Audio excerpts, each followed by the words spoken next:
Do you need to update the time and date on your Land Rover Discovery Sport? Check out this video to find out how.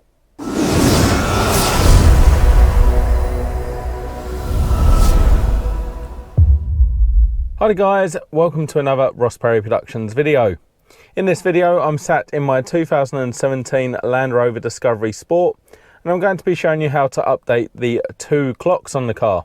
And by two clocks I mean the one in the middle of your instrument cluster right here, and obviously the one in the middle of your entertainment screen right here.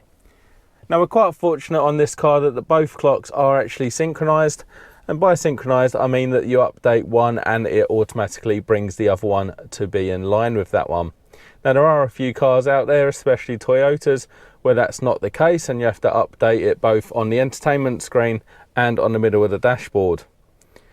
So to do this, we're going to go over to the middle entertainment screen, and it's quite simple. There's two cogs down the bottom right hand side, or also there's a button with two cogs on it. It doesn't matter which one you press, it takes you to the same menu. So we're just going to go ahead, tap that now, and it will bring up this menu here.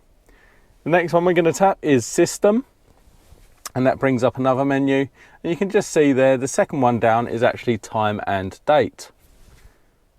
So when looking at this, obviously you can see it is 2 PM here when I'm making this video, and I have that set to a 12-hour clock. We can go ahead and change that to a 24-hour clock as well, but I like to go 12-hour clock, and then you can just cycle through on the AM and PM as well.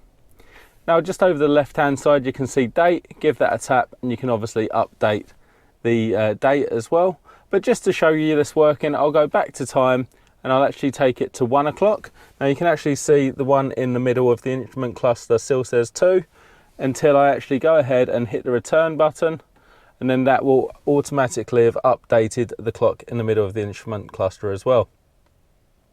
So there you go, nice simple video for you today.